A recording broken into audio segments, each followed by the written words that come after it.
Well, yeah, it's true. It's a penalty of payable by half my salary.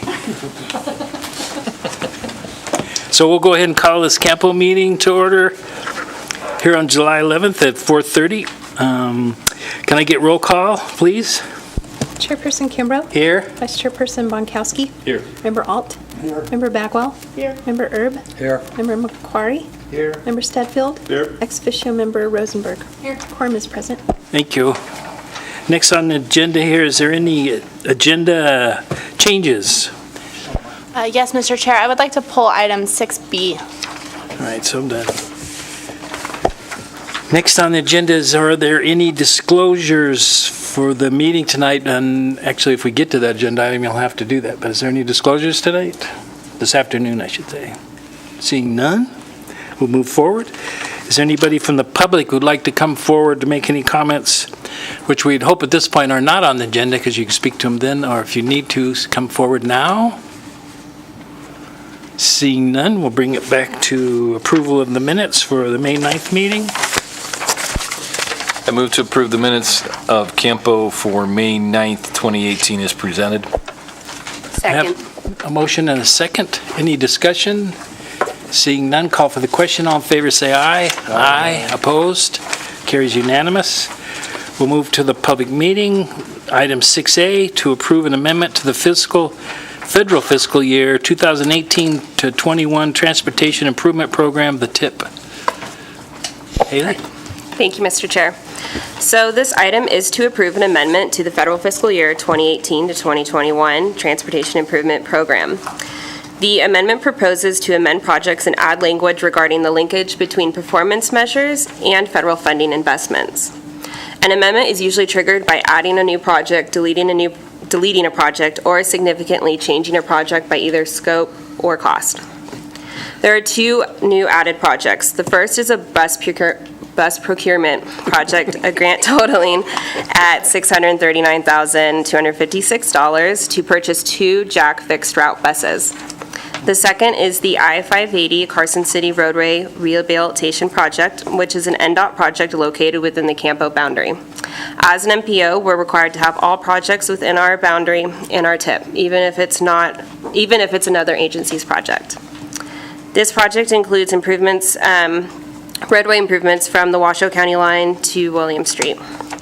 There are 2 amended projects. The first is the South Carson Streets Complete Streets project, and this is the Complete Streets project that originally was in the form of 2 other projects in our TIP, but has since been combined to account for the Tiger Grant. The second is the Stewart Street Pedestrian Safety Improvement Project, and this project will add safety enhancements along Stewart Street with the installation of rectangular rapid flashing beacons and a refuge island, along with other safety improvements. This project added additional funding to bring the total up to $600,000. The TIP public comment period opened on April 30th and closed on May 29th, and public comment was only received from NDOT. Also included in this package is the draft TIP amendment and an appendix of all the project listings in the current TIP, and changes made to the project listings are highlighted. Those conclude my comments. Thank you. Any questions from staff? Seeing none? Oh, there we go. On the Stewart Street pedestrian safety improvement, it shows RTC funds. Is that something that goes through CAMPO normally? Yes, because that project has to deal with federal funding, so even if it's RTC or CAMPO, right, it still has to be within the TIP. That's correct. So this action on item 6A is to approve the TIP amendment, but later this evening during RTC, there's an item on the Stewart Street project. So RTC would approve that project, and if that makes sense. Yes. Any other questions? Anybody from the public like to come forward to speak to this item? Seeing none, bring it back for a motion or any other discussion.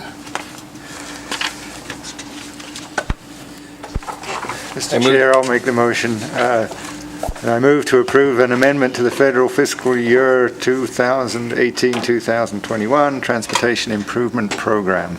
Have a motion. Do I have a second? Second. Second from Mr. Bonkowski. Then any more discussion? Seeing none, call for the question. All in favor say aye. Aye. Opposed? None. Passes unanimous. Great presentation, Haley. Thank you. So we move on to 6C. For possible action to direct the transportation manager to issue a support letter to the Nevada Department of Transportation NDOT on CAMPO's behalf. Thank you, Graham. Mr. Chair.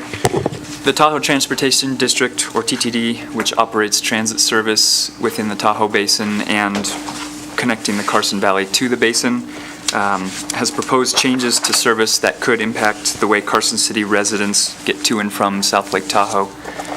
TTD currently has a public comment period open, during which time they'll be accepting public comments on the proposed changes to take back to their board for consideration before making a determination on the future of the system. TTD staff is here today to give a summary of the proposed changes and the impacts on Carson City residents. So with that, I'll introduce George Fink, the Transit System Program Manager for TTD, who will give the presentation and will be available for questions. Good evening, Chair Kimbrough and members of CAMPO. My name is George Fink. I'm with Tahoe Transportation and the Transit System Program Manager there. That's really close. And I just wanted to run through this evening, this presentation, kind of giving a background of where TTD is at with transit services, some of the challenges that we're facing. Slide. What we have ran into in the last couple of years is a declining ability to attract and retain licensed operators for our bus system. This has also gone through with mechanics, and it's difficult to attract and retain mechanics as well. So we've really felt the squeeze of the nationwide shortage of CDL drivers. We also have a lack of capital funding to replace the assets that we have in our fleet. 50% of our fleet is beyond its useful life right now. So we have a distinct need to replace or reduce service to a sustainable level and right-size the system to the fleet that's available to us. We have a funding forecast with public transit. We're pretty much in a stagnant area right now. What our board has asked us to do is to go through and determine how much transit can be operated with only secured funds. So right now, the Tahoe Transportation District receives federal 5307 funds, which are formula funds to the basin. We split those with TART on the North Shore, but we also rely heavily on NDOT for 5311 funds, which are discretionary and competitive on a yearly basis.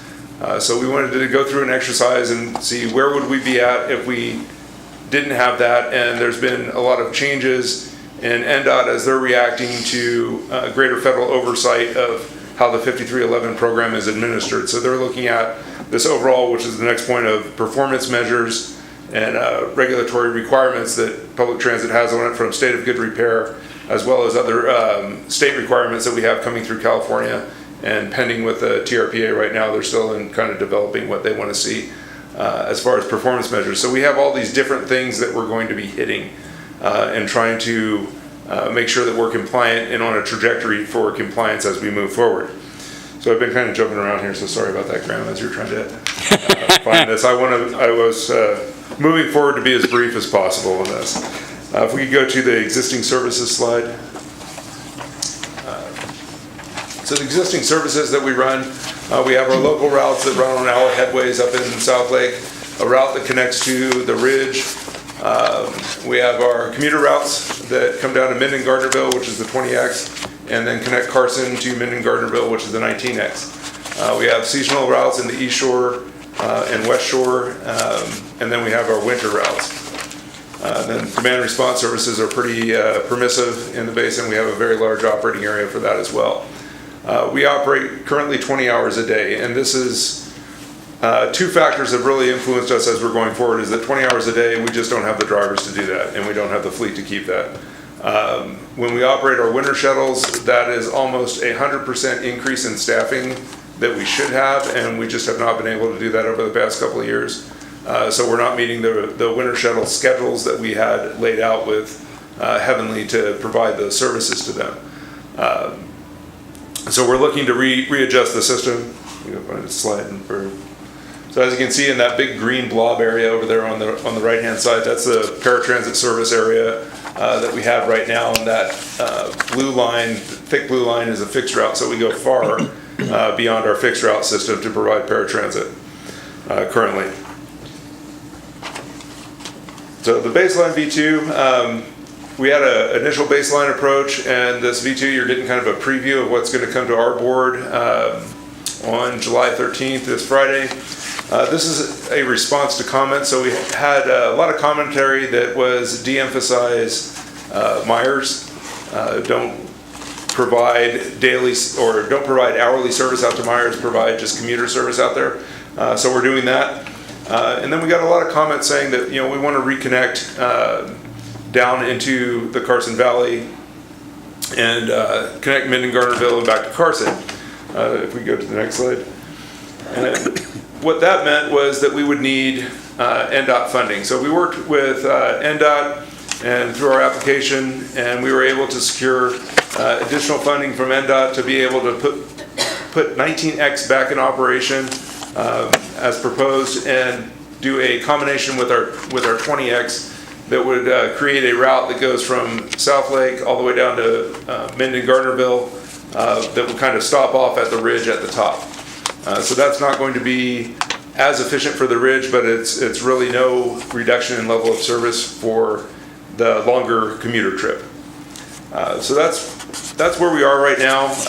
That's the proposal that we're taking to our board.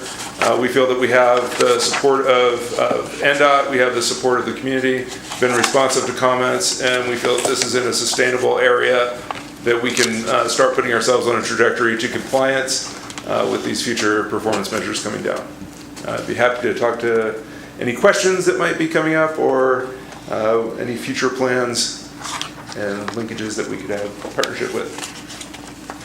Thanks, George. So before we turn it over for questions, I just wanted to kind of tie all this together. So I also sit on the TTD board as a representative, as the alternate for Vice Chair Bonkowski.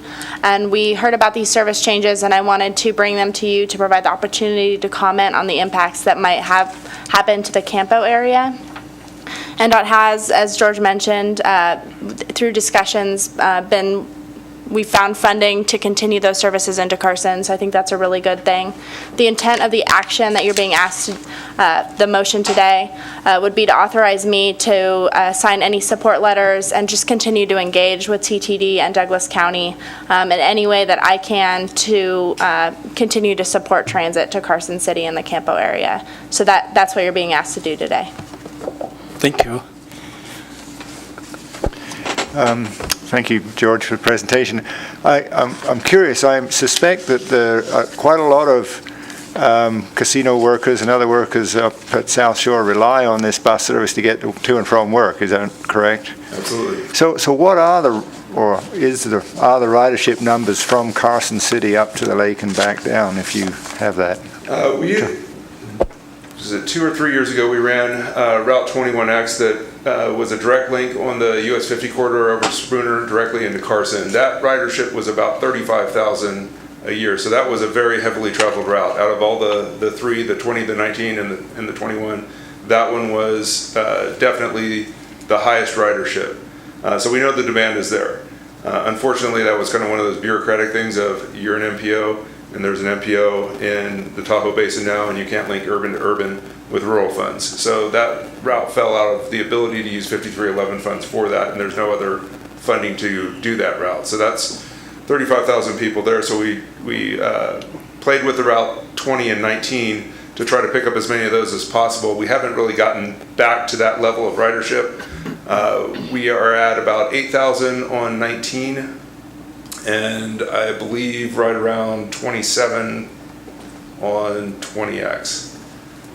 That's the Carson leg. The 20X is the Carson. 19 is the Carson Minden connection, but it's an interline route, so it's I think on 4 of the 7 trips it's a single seat ride in between Carson and South Lake.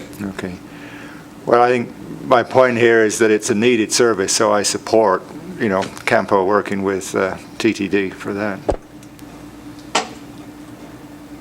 We We certainly appreciate the support and being able to have that level of support between Douglas County as well as Carson has been, I think, a game changer in being able to have that support with NDOT. This is going to be something that happens every year. It's a competitive funding source, so every year we're going to have to apply. Every year it's going to be a ranked decision that goes through NDOT, so it's something that we need to come together as a group and continue to make sure that our voices are heard. Any other questions? Go ahead. Just if I can clarify, I think I heard you say that 19X is the leg to Carson City, and did you say that was 8,700 riders a year? It's about 8,000 riders a year. And that's operating 5 days a week, 6 days, 7? No, 7 days a week, 365. 7 days? Okay. Thank you. Anything else? Go ahead, Sandra. And just, I'm glad we were able to work, our staff was able to work with you to find a interim solution. As George mentioned, the 5311 funds are rural transit funds, so unfortunately they have to make stops in unurbanized areas. It is competitive each year. In addition, we still have a small amount of carry forward money for 5311, but that's been dwindling. So each year we sort of have less and less, even though our allocation is about the same. So just know that each year, not only will it be competitive, there's going to be less available. So I would encourage the entities around here to look for alternative funding sources as well. I mean, it is one of the highest ridership routes for our 5311 funding. However, the things they're competing against are the very rural areas, access to health care and shopping for elderly, disabled. So that's kind of the struggle we have when we're reviewing these applications is, highest use versus really, critical needs. Not to say there aren't, critical riders on this route too. So I just want to put that out there. It's great that we're able to continue it on for now, but keep looking for any other alternatives for funding this, because I'm sure I know TTD would like to have a stable funding source and not have to compete each year. So just keep your eyes and ears out there and think creatively. So thanks. Question? Sure. So I guess I'm just wondering if it's such a baseline for employment for the casinos, they won't kick in like advertise on the Jack bus for the casino or something to give you some revenue to support that route? They've been pretty clear that they're disinterested in direct funding of transit. They do buy passes for their employees so that we have fare box from them, but they're not haven't expressed any interest in direct support. Have you for lack of asking. Yeah, that's right. With advertising? Put their name on the side of your bus? We don't do any advertising program right now. Just throwing out ideas for you, even if it's $5,000-10,000 a year. I don't know how much you're trying to accommodate here, but how much is the grant that you seek? 1.6 million. 1.6 million. That's a lot on quarters in the quarter machine there. 1.6 million? Wow. So did you have any public comments that, I remember when I was on TTT board, there was a couple parents that came in for their kids for the high school, but I thought there was some diabetes. There is. To kidney treatment programs that were critical for this too, I thought. There is, and that's really what this linkage is it's bi-directional in that you have your employment employees, let's run through everything, employees coming up to work in the casinos, but then you also have the population in Southlake and Douglas County going back down to medical and dialysis. There's no dialysis treatment within the Tahoe Basin, so you're left with, you can either go down to Carson or you can go to Sacramento or someplace like that, and it's just those types of long trips are hard for dialysis anyway, and creating more barriers to that is very difficult. There's shopping here, and people want to spend their tax dollars in the valley. Great. Any other comments? How much money? It is Mike Lee. Thank you. Yeah, how much money does the whole project cost a year? What's your yearly budget? For the existing services, it was about 7.1. I think that we're considerably less than that this year, coming in almost $1.5 million less, I believe. I haven't looked at the budget after this all happened yesterday on this 1.6. Oh, yes. And what do you bring in fares? Our fare box recovery is about 15%, so just under $1 million. And for comparison, the Jack system, our entire operations budget that goes to MV Transit, our contractor, is $800,000 a year. So we couldn't even fund it if we canceled everything else, and just paid for this route. Carson can't do it. So it's going to have to be a long-term kind of planning partnership to identify a creative solution. Well, what's the grant process?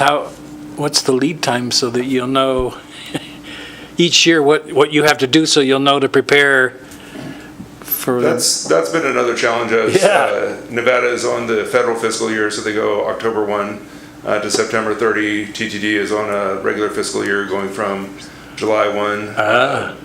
So the way that we do our budgeting is really, in our fiscal year, we have 1 year or 1 quarter. The first quarter is really the last quarter of NDOT money, and then you have 3 quarters of, so it's a complicated dance, but it's one that we've done for many years. But it's to Sandra's point, it's something that is changing. We do have to plan as a region on how we're going to provide these trips, and that's going to take a lot of cooperation and partnership. So I'm very happy to be able to be here and to work with the chef and your team. Great. Well, accolades need to go to TTD for staying diligent on this task, because it hasn't been an easy journey. So without that, these folks that ride this wouldn't have that support. So you guys are out doing the best you can. And thanks to NDOT, you were able to close that little piece of funding. So if I have no more comments, anybody from the public want to come forward? Yes, sir. Please state your name for the record when you get up. Can you come up to the mic so they got to, I'm sorry, they got to listen to you. And thank you. I travel the transit system, all right? The one thing that I've noticed about all your transit systems is that I can't find any place in any of your systems where I could find the information, for instance, from going to Social Security to the Y in South Lake Tahoe with a planned route. I can't find anywhere in Lake Tahoe where I can find the information of the shopping available in Carson City and the availability to that shopping by an interface with Jack. I can't find anything where groups of transportation are cooperating to link routes and increase availability to all the people that need a bus. Well, that's a valid concern. I'm sure I know there's people in this room that can help answer that question better than I can. It's not for me. It is the woman that comes from Lake Tahoe to go to Walmart and is driven down to Topsy Lane. Well, there's a Walmart down in Gardnerville that interfaces with DART. There's another Walmart that's better for her to be dropped off at over here through Jack. Right. Up there, she's standing out in the field waiting for 3 hours for that bus. Okay, she could go down over the hill, get onto a Jack bus, and go over there in comfort, shop, wait, and come back out. They even got a McDonald's in there for her. So you see, when people don't know, for instance, that our veterans go to Reno. They don't know there's a veterans better than that over in Gardnerville. All right? So they have the ability to go to Gardnerville from Carson City, but to go to Reno. And actually, everybody that goes to Gardnerville thinks it's a better facility for them. They just don't know what's there. Wow. So there's people going to Reno, they should go to Gardner, you know. It's that kind of information, and these people have no access. I can't find out where anybody puts out anything, any literature anywhere, where I could sit on one piece of paper and plan a route from the Y to Social Security. All the buses, all the interfaces, and where the heck I get on them. There are people that stand in Carson City that don't know they're down at the Jack station. They don't know where the Reno bus is. They don't know where his bus is. They don't know when they come. I mean, how you reach these people, I don't know. But I think somebody's failing in reaching an awful lot of people that could help interface between all the bus services, help them, help you. I don't see anywhere. Somebody show me where you guys have got together, and I'd like to look at it. Well, that's very valid concerns and complaint there. So there's people in this room that could probably inform you, or at least are listening to what you're saying up there today. Yeah, but it's not for me. I understand you're a good spokesperson for those people, though. I'm for the people that's not here. I'm for the people that's out there waiting and don't know nothing about it. I'm for the people that are partially illiterate. I'm for the people that are vets that are hurt. I'm for the elderly that are limited of expenses, that don't have transportation. On top of that, up in Lake Tahoe, we have a problem with cars. We're all over the place. Yeah, well, does it make sense to anyone that we enhance car transportation and cut out bus service? you have some legitimate thoughts there, sir, and I know there's some people in the audience who would love to speak to you about that. So I can't speak to that, but I would hope that there's two individuals here, one from TTD and here from Carson City, that you, after this meeting, if you stick around and ask them some questions, they might give you some guidance to some of those. The thing is to get you guys funded to do what's necessary. Well, thank you for the support. Thank you very much. Sir, for the record, would you mind restating your name? Oh. Fred Pettit. Thank you. Anybody else from the audience like to come forward? Seeing none, bring it back to the commission for any other discussion or a motion.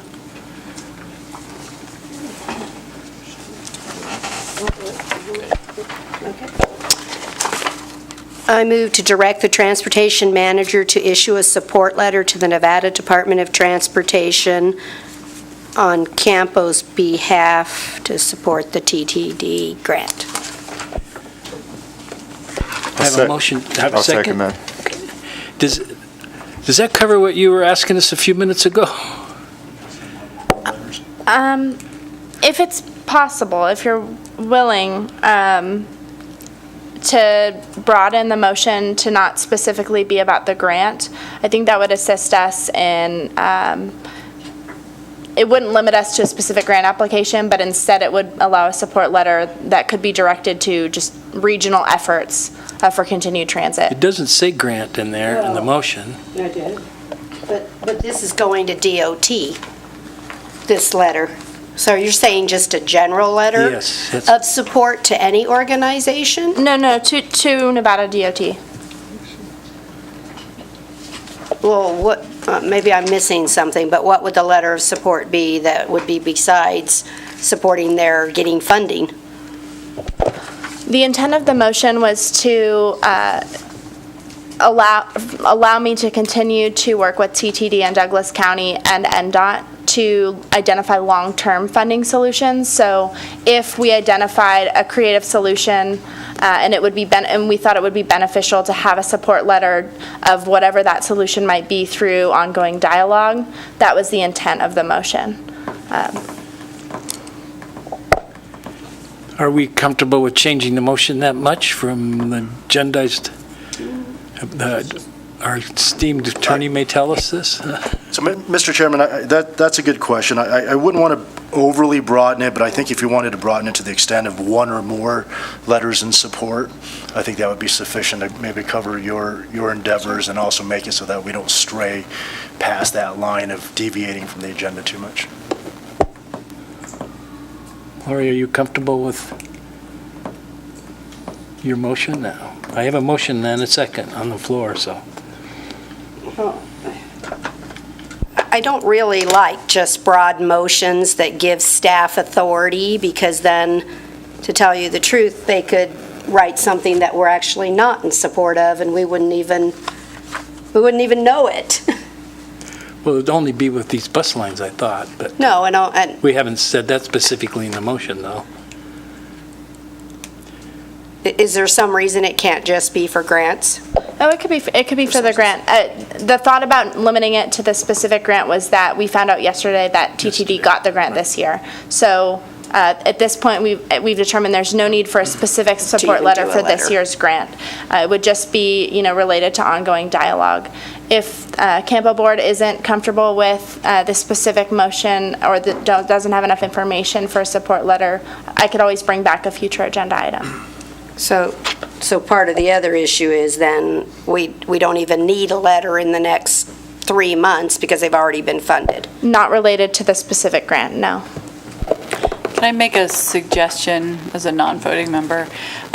Maybe it would help the board if you brought a generic support letter for the regional efforts so this board could review that specific letter, knowing that it may go to different entities, but knowing what kind of this board is supporting with respect to the regional cooperation.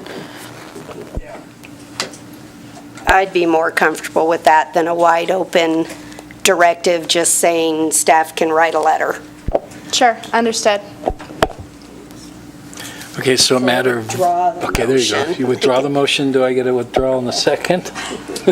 Yes. Okay. All right, so we're at an informational item only then, I guess, and Just bring back a letter. Thank you. with an understanding there's support here, but you just want clarity, yes, okay. All right, great. So we're done with the official agenda, so now we're at internal communications of future agenda items. Thank you, Mr. Chair. In August, there's two big items that we intend to bring to you. The first is an update on generally on our Surface Transportation Block Grant Program, on the monies that are available. Staff recently received an increase in our sub-allocation related to the federal legislation and increase for inflation. So we're going to bring some updated dollars for you and just a general update on the program. I'm also going to bring to you sort of a fiscal year 2018 transportation summary generally.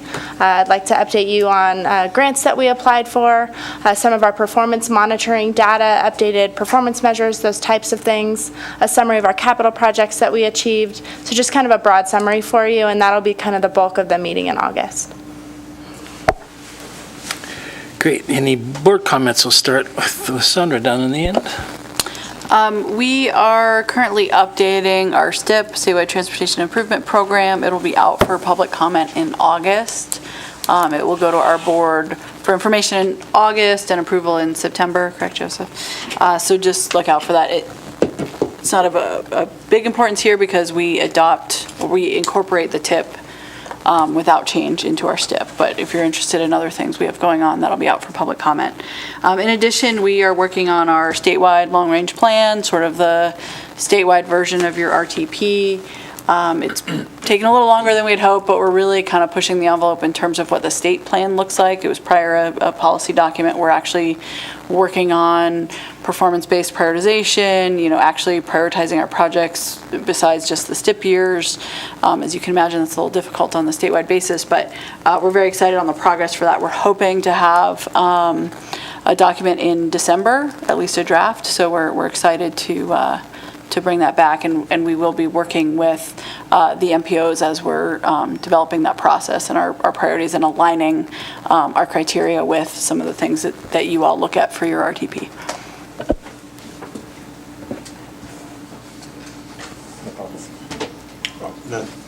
John?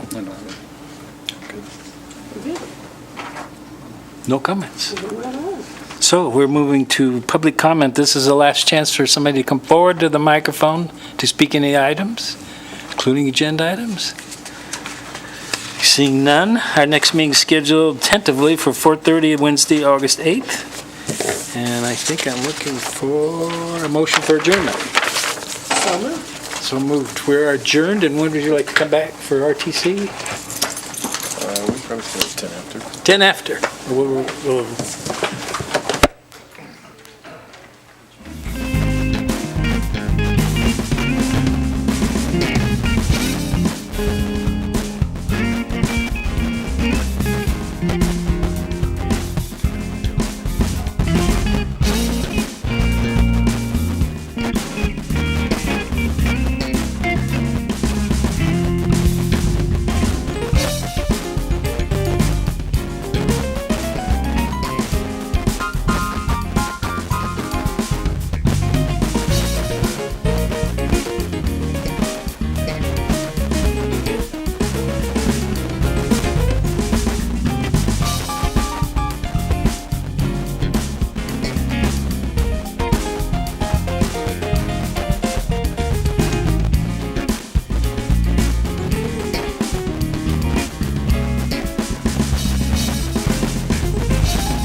Good talk. I'm not trying to be critical. I'm just saying.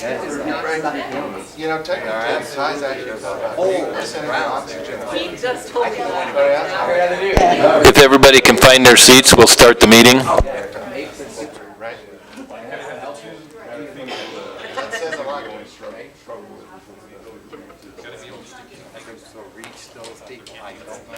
then, it was other than every subway done, medical provisions and stuff like that. At least that's what I'm saying. Thank you very much.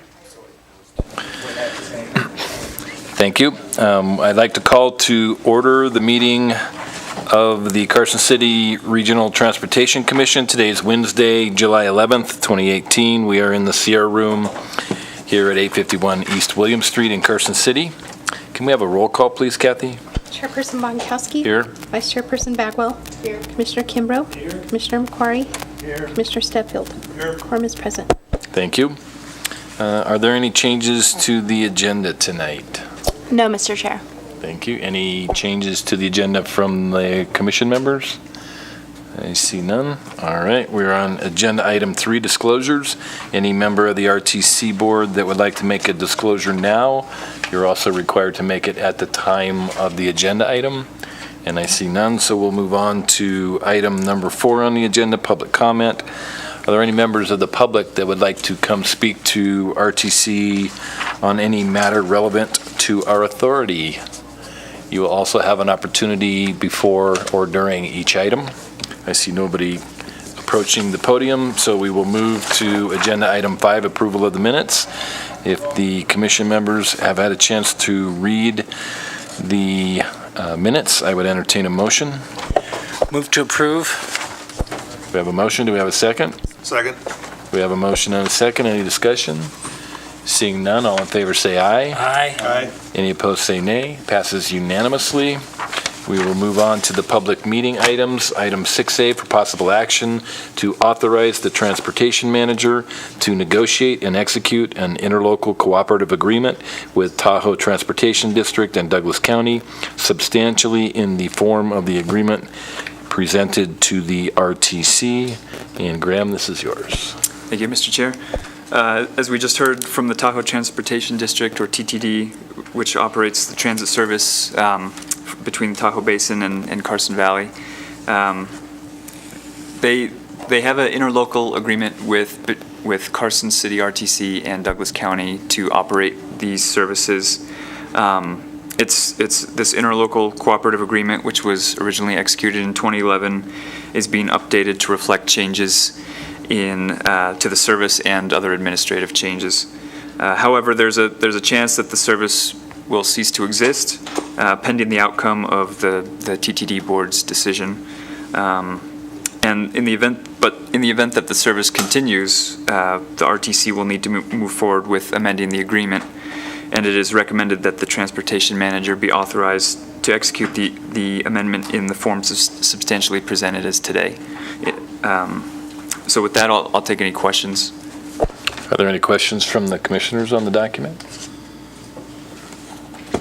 I see none. Is there any member of the public that has any comments pertaining to this item? I see nobody approaching, so I will bring this item back to the commission and entertain a motion. Okay. I move to authorize the transportation manager to negotiate and execute an interlocal cooperative agreement with Tahoe Transportation District and Douglas County, substantially in the form of the agreement presented to the RTC. We have a motion. Do we have a second? We have a motion and a second. Is there any discussion? Seeing none, all in favor say aye. Aye. Any opposed say nay. Passes unanimously. We are on agenda item 6B for information only, an update on the operations of the Jump Around Carson transit system and on the direction of the system going forward. And Graham, this is also yours. Thank you, Mr. Chair. So there have been significant changes to the Jack Transit system within the last 12 to 16 months. In April of last year, we made some significant changes to the routes. In November, a transit user survey was completed. In April of this year, a competitive grant was awarded for the replacement of 2 fixed route buses. And just last month, Jack's admin office and bus yard was relocated. So with all of these changes and more possible in the near future, it's appropriate now to provide an operations update. So this will show ridership by mode. As you can see, the overall ridership had been in decline for a couple of years, but has spiked back up, actually to the highest in the system's history for fiscal year 2018. And actually, the numbers you're seeing here are slightly lower than the true full fiscal year, because I put together this presentation prior to the end of the fiscal year. So this slide breaks down, again, it shows paratransit ridership, but breaks down fixed route ridership by route. Notice that everything is up, but particularly note the increase to Route 2B, which historically has been well below other routes. I'll also note that the spikes in Route 3 are attributable, at least in part, to fare ridership. Historically, we've lumped in ridership provided by the special route running along Route 3 during the Carson City Fair into the overall Route 3 numbers.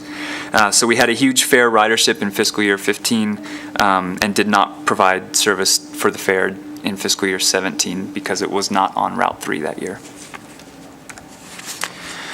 This table shows the strides made in paratransit ridership efficiency resulting from our switch to a new scheduling and dispatching software, which was completed in December of 2015, so halfway through fiscal year 16. And not only were we providing more trips after that, but we were doing it with fewer vehicle hours than before.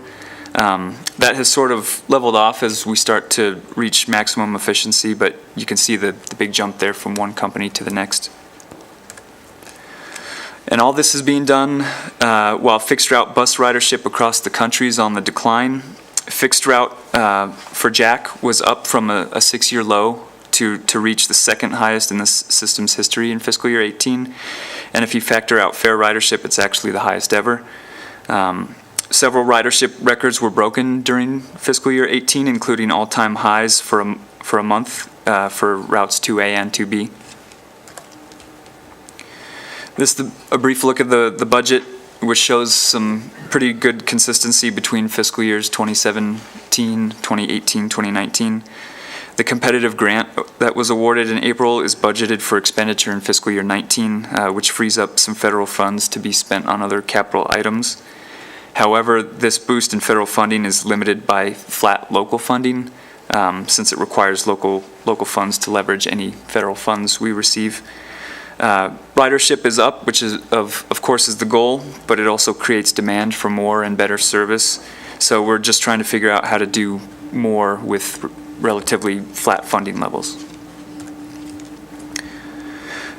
So if ridership is up, the question is, what can it be attributed to? One potential factor has been bulk purchases of bus tickets by human services and nonprofit agencies. Thank you, Lori. So we can assume that those passes are being used, but we also think it goes back in large part to the route changes that were implemented in April 2017. These route changes significantly increased on-time performance, which makes for more efficient service and happier riders. After the changes in April 2017, the impacts were almost immediate. In June of 2017, we set an all-time high in ridership for the month of June, which came in a fiscal year where ridership was at a 6-year low. Currently, for the first 6 months of a calendar year, we're at an all-time high in ridership. Routes 2A and 2B, which saw the most significant route changes and most significant improvements in on-time performance, have broken ridership records for an individual month and for a fiscal year. This is just a quick overview of the changes that were made, broken down in language. Route 3 no longer serves Curry and Division on the inbound. It still serves these locations on the outbound. So on the inbound now, it goes straight up Carson Street past City Hall. There's a stop there in front of City Hall. So it goes up Carson from 5th and connects to the transfer. Routes 2A and 2B no longer serve Nye and Sherman. It just continues straight on along Airport. And now it avoids that lower ridership area of Nye and Sherman, which also caused high levels of delay. There were some pretty large valley gutters there that the buses had to slow down to a mile an hour to get through. So they also split the loop around the Gonai Research Old Hot Springs area around College Parkway. This was made possible by the addition of the traffic signal there at College and Research. And finally, time points for all routes were tweaked to create better timing and to mirror the changes made with the routes. Some future considerations include restoration of service to Topsy Lane shopping plazas, relocation of the jack transfer, and general ongoing evaluation and analysis of the system.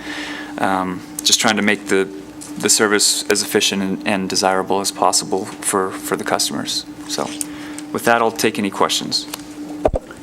Go ahead, Lori. So maybe just a comment. I've been receiving questions or requests, whatever you want to say, to have a courthouse bus stop. So is that in future consideration when we look at these?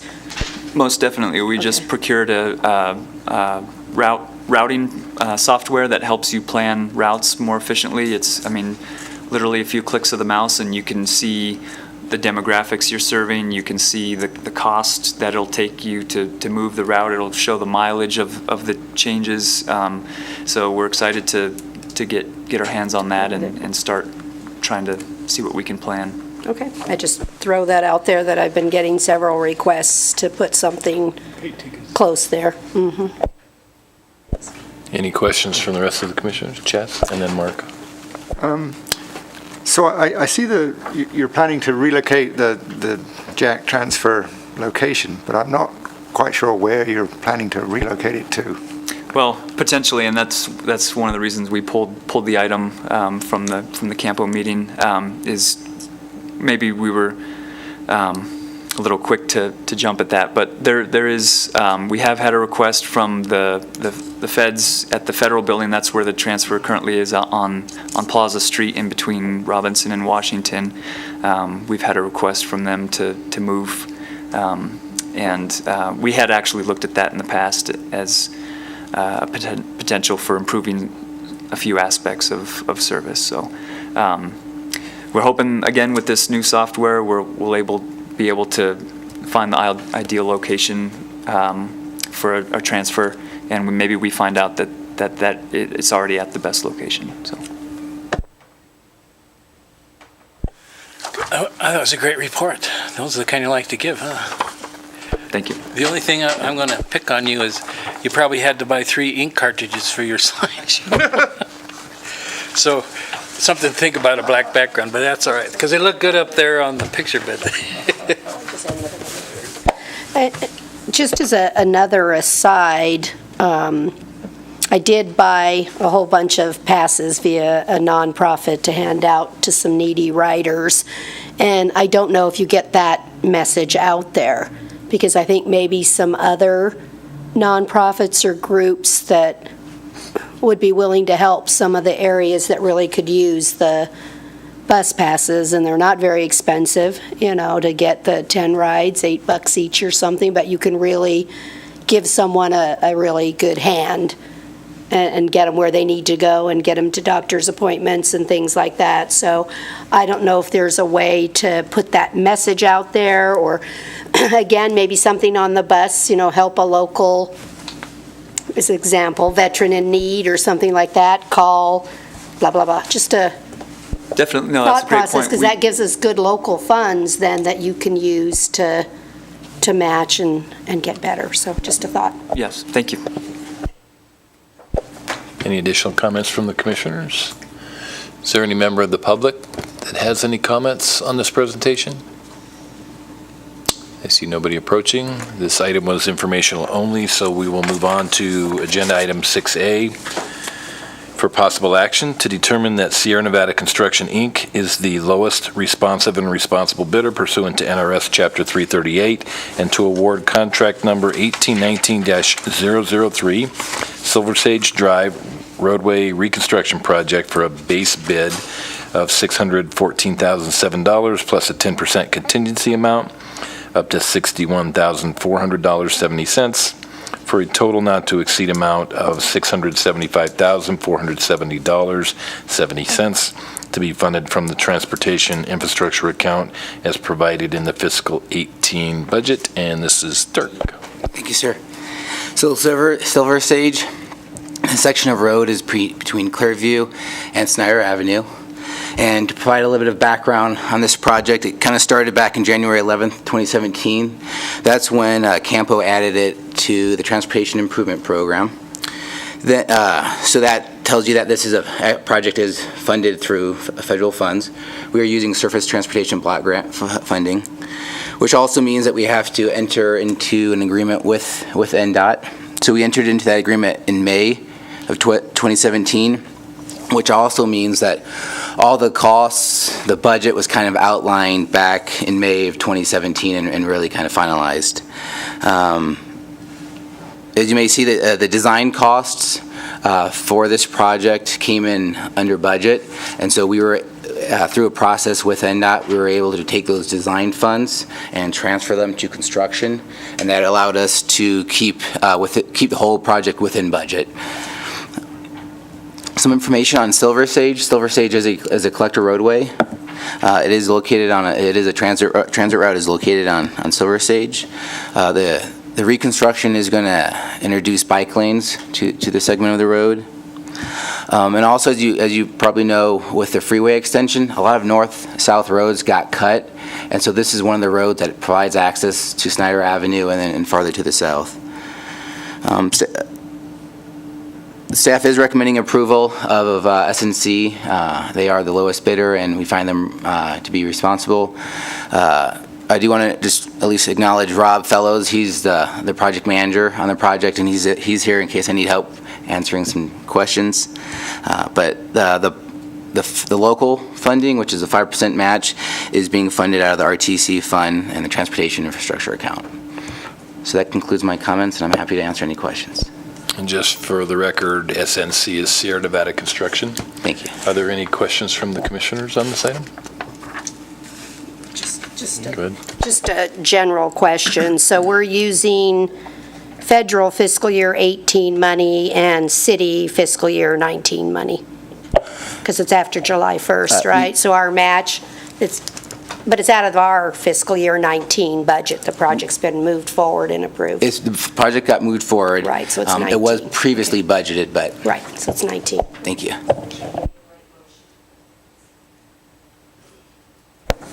Any further comments or questions from the commissioners? Any member of the public that would like to speak to this item? I see only staff left, so... All right, I'll bring this back to the commission and entertain a motion. Okay. I'll do it. Just make sure we get the right year. Move to determine that Sierra Nevada Construction, Inc. is the lowest responsive and responsible bidder pursuant to NRS Chapter 338 and to award contract number 1819-003 Silver Sage Drive roadway reconstruction project for a base bid of $614,007, plus a 10% contingency up to $61,400.70, for a total not to exceed amount of $675,407.70 to be funded from the Transportation Infrastructure account as provided in the fiscal year 19 city budget. We have a motion. Do we have a second? Second. We have a motion and a second. Discussion? No, I was in the motion, so. Okay. It's a real. All right. Any discussion by any other members of the commission? All in favor say aye. Aye. Any opposed say nay. Passes unanimously. We are now on agenda item 6D for possible action to authorize the transportation manager to sign cooperative agreement number P224-18-816 between Carson City and the Nevada Department of Transportation for the purpose of installation, long-term operation and maintenance, and the city's commitment to a 5% local match or a maximum of $30,000 for 2 rectangular rapid flashing, should say beacons, I believe, located on Stewart Street. And Dirk, this is also yours. Thank you, sir.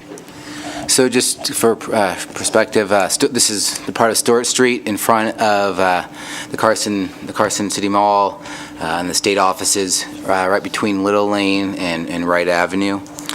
So back in August of 2017, this project was added to the CAMPO Transportation Improvement Program.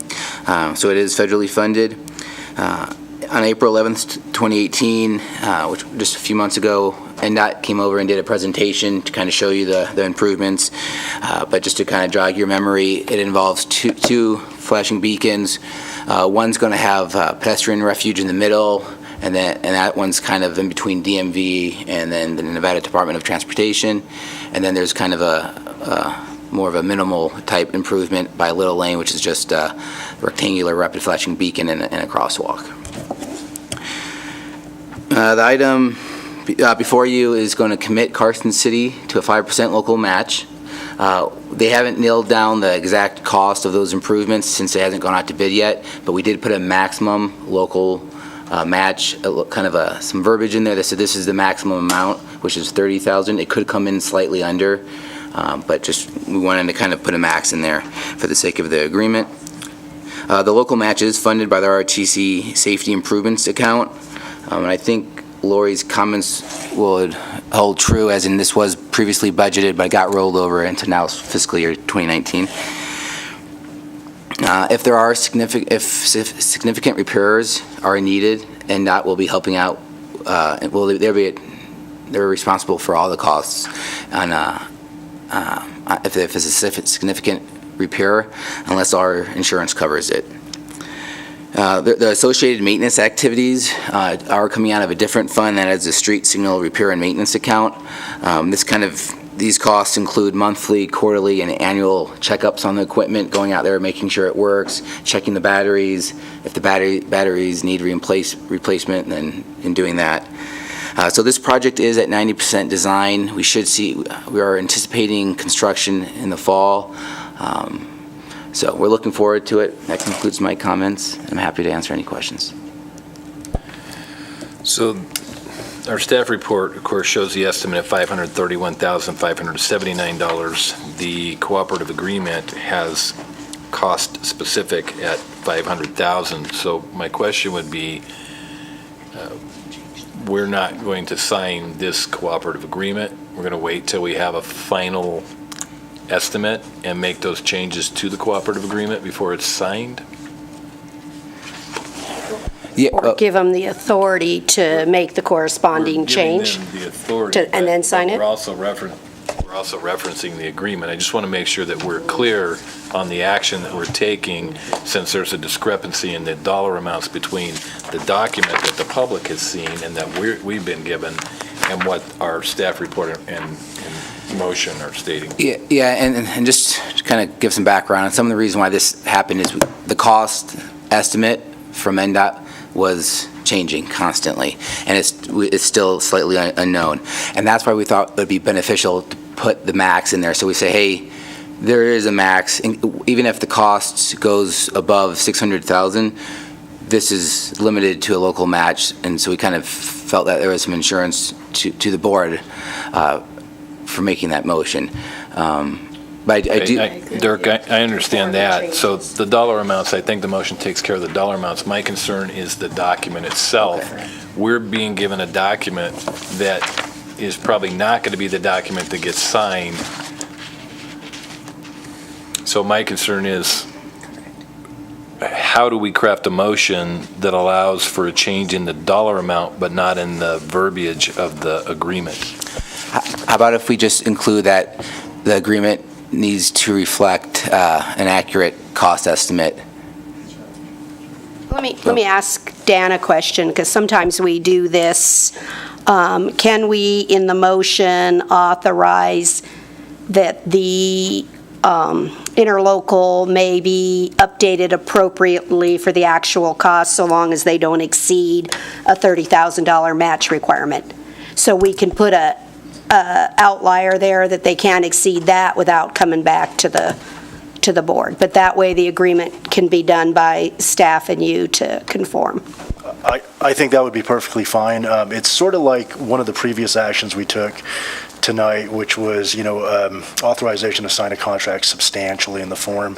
Here, we're talking about making additional conforming changes that would reflect the accurate estimated amounts. And we did notice that, that's a good catch, of course, the $30,000 and then the discrepancy with the $25,000 right underneath it. So we do have to make those changes in the contract before we execute.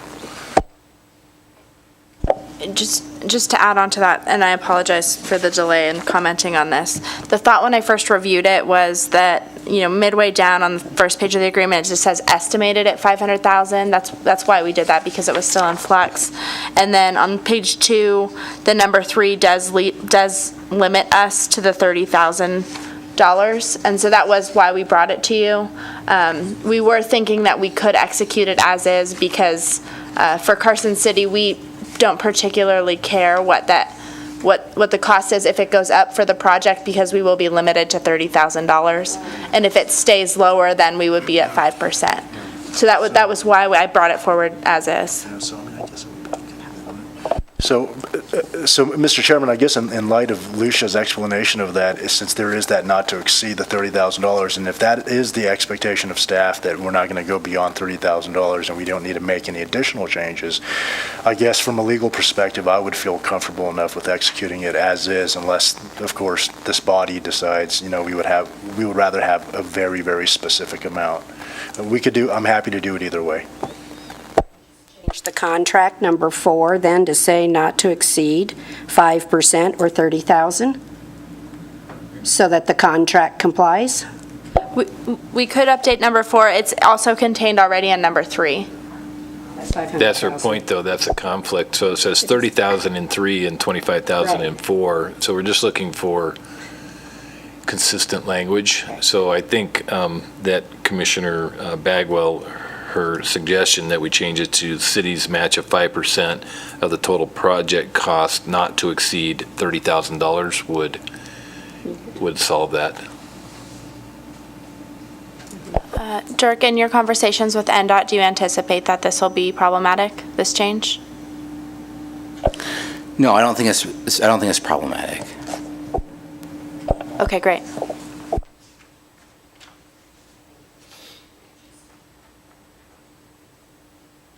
Do we have additional questions from the commissioners? Greg, and then Mark.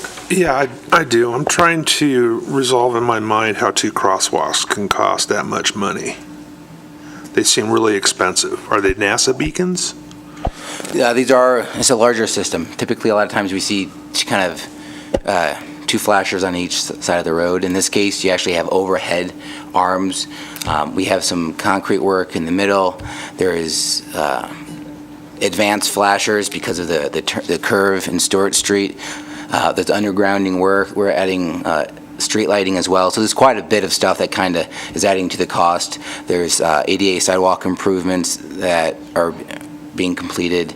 There's a slurry seal that's being completed. So there's a number of, it is a larger project. It'd also be a prevailing wage project. Correct. Okay, that just seemed expensive. Government at work. As I said that often. Yeah. Mark, you had a question? No.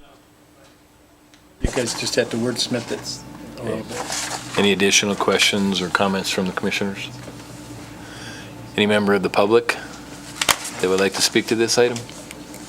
I see nobody approaching, so I will bring this back to the commission and let somebody take a stab at a motion. I'm going to give staff a little leeway to conform it, and that'll be fine. I move to authorize the transportation manager to sign cooperative agreement P224-18-816 between Carson City and the Nevada Department of Transportation for the purpose of installation, long-term operation and maintenance, and the city's commitment to a 5% local match for a maximum of $30,000 for 2 rectangular rapid flashing beacons located on Stewart Street, and to allow staff in the DEA's office to appropriately conform the contract to the final needs of the project. Get out of that one, huh? I second. We have a motion, we have a second. Any discussion? Seeing none, all in favor say aye. Aye.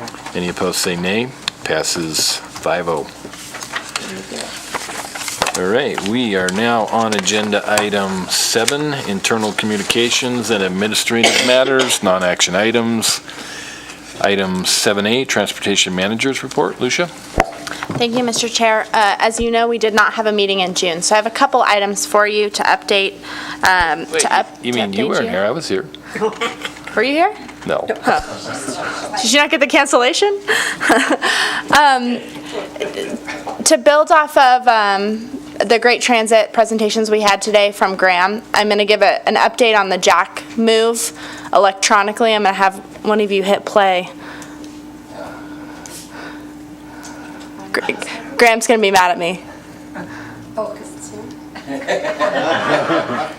Happy that your mouth is Oh, do we have sound? Just if you point the microphone to it. Turn on your mic and put it in the, yeah. I don't hear anything on here. Oh, that's why. I appreciate your patience. Let's make sure we get the beginning, all right? Yeah, get the beginning, Oh, get the full. I'm gonna make it, hold on. Nice try. Yeah, please do it. Take it straight to the end, please. All right, you good on the sound? Yeah. Or Jack Transit System has relocated its operations to the corner of Buckeye Way and Fairview Drive, which was the site of the former animal shelter. The new animal shelter opened its doors in October of 2016 and is located on 549 Airport Road. As a result of the Jack relocation, customers can now visit our facility Monday through Friday, 8 a.m. to 5 p.m., where they'll be able to access transportation information directly from staff. The new Jack facility provides for a secure place for our transit vehicles and will accommodate additional vehicles should transportation needs grow in Carson City. Jack Transit is proud to support the Carson City Fair by providing free rides on all fixed routes during the week of the fair. Parking for the fair bus is at the Walmart on Topsy Lane, or you can get from downtown to the fair by taking Route 3 directly to Fuji Park. So give Jack a try for free anytime from Wednesday, July 25th to Sunday, July 29th. So Graham did a good job. So we will be doing free rides to, really to celebrate the moving of the Jack Building and to coincide with this Carson City Fair. On any of our fixed routes, as Graham said in the great commercial that's been put out on all of our city social media. We send it up to the news outlets up in Reno. Of course, it has to compete with other national, Supreme Court nominees news, but I'm hoping they'll splice it and put a little bit of information on the nightly news. Graham and I also were interviewed by the local radio this morning, 95.1 FM out of Carson City, and so they are going to be doing a little blip tomorrow on midday in the midday news on the move and transit in general. So we just want to advertise, nationwide ridership's going down, but Graham and Jack were doing a really great job, so we really want to celebrate that. And Graham will be staying after the meeting to sign autographs. Perfect. Second update, our bicycle and pedestrian coordinator, as you know, Courtney Bloomer resigned. I've dearly missed her. She did a lot behind the scenes. We wrapped up the school year. We had a couple of events related to safe routes to schools. You may or may not know the city employs a handful of safe routes to schools champions, which are assigned to specific schools. There were a few events that wrapped up the school year. Students who participated in active transportation earned stamps at certain schools, and there was a celebration for those that participated, and it was a really cool kind of couple of weeks there, and our champions really helped me out and did a really good service for our community. So that bicycle and pedestrian coordinator position was posted today. It'll be open through July 26th. If any of you know anyone who is interested in the position, we're really, if I can say so myself, we're a really good group to work with. So we're looking forward to getting some applicants and bringing someone on board before the school year starts. Curry Street, as you know, under construction. Dan Stuckey, the city engineer, he keeps me updated. I've kind of been out on the periphery of that, but they're doing a great job. They're wrapping up the utility work out there, and we are still on schedule, targeting to complete before Nevada Day. Bicycle Fix Station. I attended a Muscle Powered board meeting on this Monday.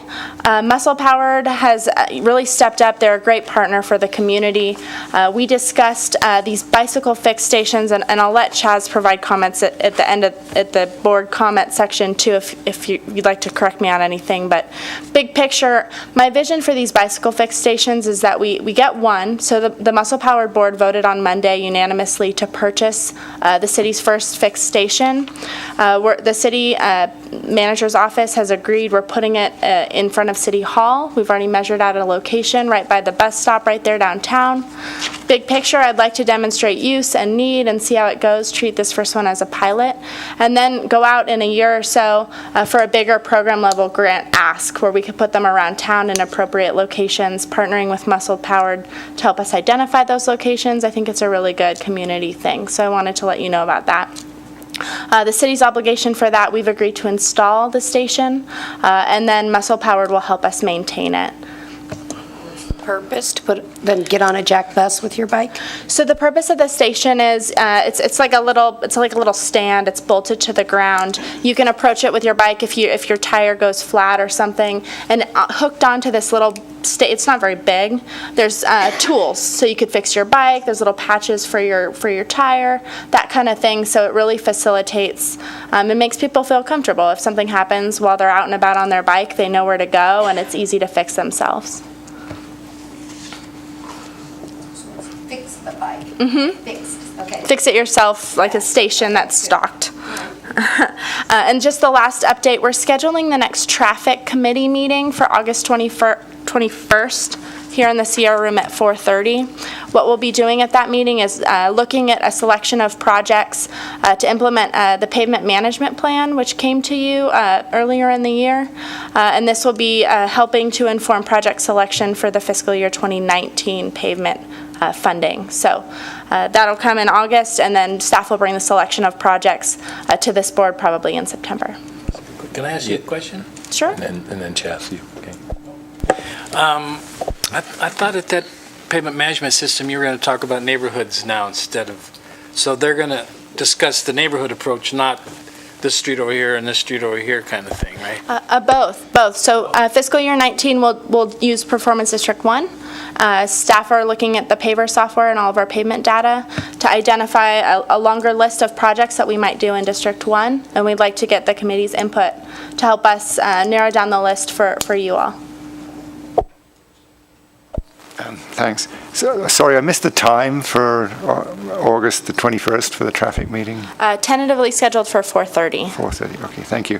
So, circling back to the bicycle maintenance station, most communities that have a strong bicycle ridership within them have these sorts of stations stationed around town or city. And as Lucia said, they do provide a level of comfort for the riding public, because if you're out and about and you not just a flat tire, but something goes wrong with your gears or your brakes or something, you have the means to fix it. It also, I think, will help with our application for silver level bicycle friendly community. I don't know if it's a direct checkbox, but it's the sort of thing that will help with that application. Thank you. All right, we'll move on to 7B, Street Operation Activity Report. Thank you, Mr. Chair. As you no doubt noticed, you had 2 months of street operations activities included in this packet item. The 2 line items I just want to draw your attention to, and if as I mention every time we go through this, that this report lags. But so the 2 items just to draw your attention to is the weed abatement and the sidewalk work. This is the time of year that we really hit those 2 items hard. Our crews do a really good job and stretching, doing as much as we can do with the resources we have. I'm happy to answer any questions you might have. I need to give a shout out. I promised someone I would. I want to just thank staff for the great job they did on a tree removal out near Divot area in Empire Ranch. So anyway, the residents there gave me a call and said, super job. So just want to give you a kudo when you get one, right? I will pass that along, thank you. And for those of you that saw the transportation e-newsletter that went out last month, we did do a spotlight on the concrete crew. They really do a good job. If you ever see them out there, I encourage you to say hi to them and pat them on the back. Lucia, just a comment on the April activity report under grading and shoulder maintenance. It says removed 40 yards of willows and debris from Lakeview and Hobart. Just a note on that, if we know that we're going to be removing large amounts of willow, we should probably put a call into the Water Sub-Conservancy to see if they would be interested in removing those, because they might be able to repurpose those for bank restoration. Mm-hmm. They're always looking for willows, so and I don't know if these are the appropriate willows, but it's probably just worth a phone call before we just scoop them up and take them to the landfill. I will pass that on, thank you. Any additional questions on the activity reports? I have a... Go ahead. What's not on the list? I was just curious about the bicycle counts, pedestrian counts. I haven't heard anything in a while, and because we were right at the beginning, all that. How are we doing? We're doing a great job. Can we address that under the future agenda items? Okay. Exactly. So that'll come to you in August. Let's move on to 7C project status report. Thank you, Mr. Chair. I'll go over this quickly and happy to answer any questions you might have. The big update is all of our roadway preservation, our sealing projects that were funded as part of the fiscal year 17-18, those from last summer that we carried forward because of the weather, all of those have been completed. If you've driven them, it's a good thing for the city. I also wanted to note on the freeway multi-use path out there, we did do a slurry seal. It was applied. A couple of our staff have ridden it. The construction manager did determine that the slurry seal was the preferred treatment to eliminate the defects. And so that has been completed, and that project at this point, I believe, is pretty much completed.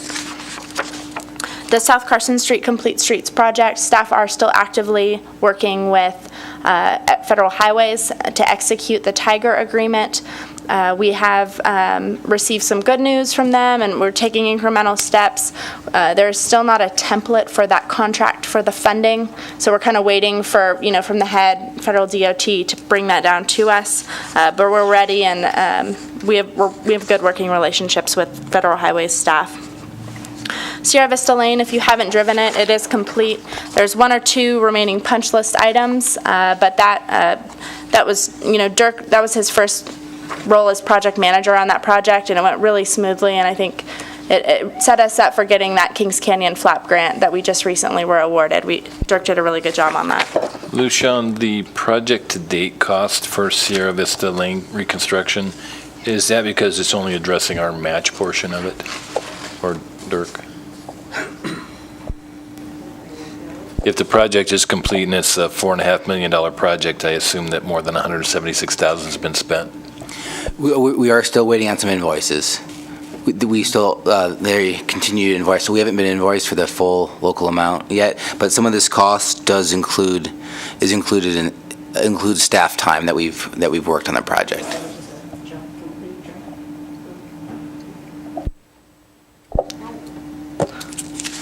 Did that answer your question? Yes. Okay.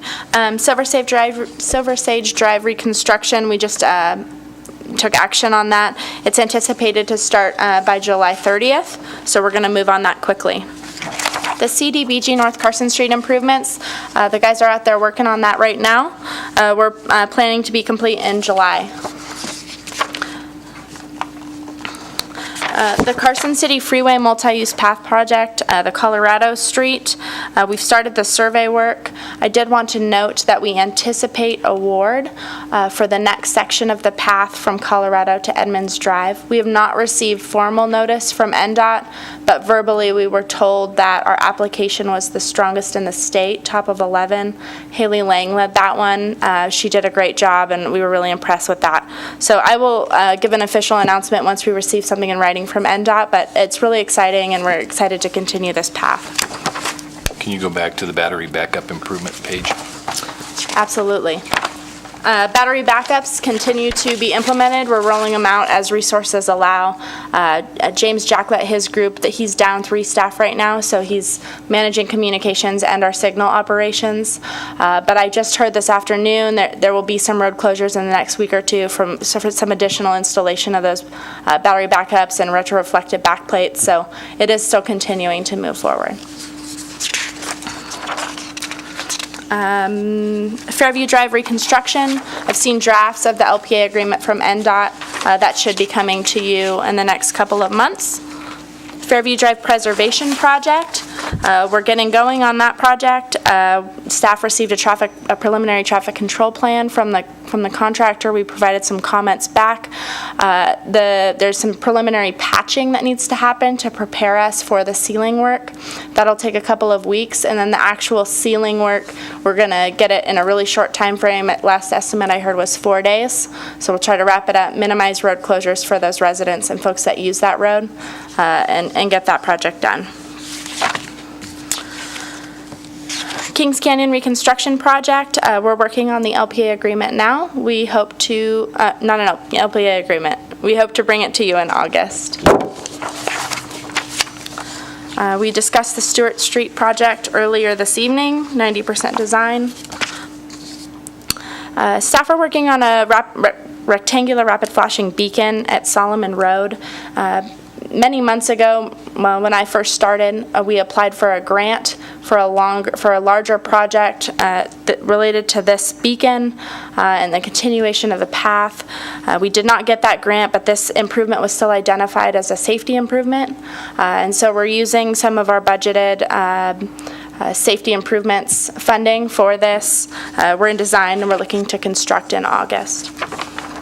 And I'm happy to answer any questions you might have on those. Any questions? Chas, go ahead. Lucia, on the surface treatment projects around town, and since it's near where I live, I'm particularly thinking of College Parkway, which was a great job, but the bike lane still feels like riding on a gravel path, because all the little remaining sort of surface chips or whatever you would call them get brushed by the cars into the bike lane. So would it be possible to coordinate with the street sweeper crew to get those roads re-swept, to clean that up? I can certainly ask. Chaz brings up a good point. I've noticed when I'm riding my bike that it seems that glass, rocks, trash all gets kicked into the bike lane, and yet we're supposed to use the bike lane and not ride in the traffic lanes. So it makes it very difficult when you can't actually ride through the lane because of everything that accumulates there. I will pass those comments along. Any additional questions on the project status report? Then we will move to the future agenda items. Future agenda items, as I mentioned, the Kings Canyon Trailhead Project, that FLAP grant will be coming to you in August. We're working on executing our long line contract, so that should also be coming to you in August as the anticipated date, and that's striping, the long line striping. We contract that out to make sure they're nice and pretty and straight. That's an annual contract. And our bicycle-friendly communities application is due on August 9th. We'll bring a presentation and just an action to you for the application on August 8th at this next meeting. And then Mark brought up the bike ped counts, if we can bring an update on that. And then also Dan Stuckey, if we could bring him back for a construction update on Curry Street. You were talking about the construction. It'd be great, I think. I think all of us would like to hear that, see how it's going. Absolutely. If it's okay with you, Mr. Chair, I'll include the bicycle counts within the CAMPO agenda and that annual summary there because it's part of that CAMPO monitoring program. That's fine. Thank you. Perfect, thanks. Yeah, I have no problem. CAMPO Chair? Any additional agenda items from any of the other commissioners? I see none. We will move on to agenda item 8, board comments. Any reports or comments from any members of the RTC board? Lori, Mark, Greg? I just have one comment that, driving around town, I think you guys do a really good job of keeping the streets maintained. I've lived in places where the streets are awful. Can you say that louder? Like loud enough for 55,000 people to hear? Well, it's just my opinion. You go across the border and the roads over there are absolutely awful. So I think you guys do a good job. Thank you. I'll pass that along to the crews. Chaz? Thank you, Mr. Chair. I would just like to express on behalf of Muscle Powered our appreciation to Lucia and staff for coming to our board meetings and working with us. And I really think the relationship is a cooperative relationship that's grown and morphed over the 20 years Muscle Powered has been in existence, because it is 20 years this year. And so I appreciate staff and the city for doing that. Thank you, Chaz. I agree with you. I think Steph does a great job. I enjoy working with all of you. We are now on to item 9 on the agenda for public comment, final public comment. And we have no public. We have some staff members. Would any of you like to say anything? Ann, you want to say anything? No? Okay. All right. We are on to item 10. The next meeting is tentatively scheduled after the CAMPO meeting on August 8th, 2018, right here in the Sierra Room. And if there is no other business, I will entertain a motion for adjournment. So moved. We are adjourned. Thank you all for coming and participating.